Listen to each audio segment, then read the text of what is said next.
একটি হলো মা কানা মুহাম্মাদুন আবা আহাদিন মিন রিজালিকুম ওয়ালাকিন রাসূলুল্লাহি ওয়া খাতামান নাবিয়্যিন ওয়া কানা আল্লাহু বিকুল্লি শাইইন আলিমা।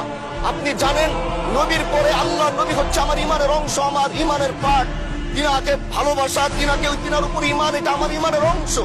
তিনি আমার শেষ নবী, যেটা কোরআন ঘোষণা দিয়েছে। নবীও বলেছে আনা খাতামুন নাবিয়্যিন আলা নাবিয়্যা বাদি, আমি শেষ নবী, আমার পরে কোনো নবী আসবে না। কিন্তু মাননীয় স্পিকার, দুঃখের সাথে বলতে হয় বাংলাদেশের এরকম একটি পার্ট রয়েছে, যেই পার্টের এক অংশ মানুষ তারা নবীকে অস্বীকার করে, তারা মুসলমান দাবি করে। এবং এই বিষয়ে অনেকের ধারণা আছে, তারা জানে এই আন্দোলন করতে গিয়ে অনেক মুসলমানকে রাস্তায় শহীদ হতে হয়েছে, আন্দোলন করতে হয়েছে। স্বাধীনতার পর থেকে আজও সে আন্দোলন চলছে, কিন্তু আজও পর্যন্ত সেটা পাইনি। আমি মাননীয় প্রধানমন্ত্রীকে বলবো, আপনি বাংলাদেশের একটি ইতিহাস রচনা করে যাবেন।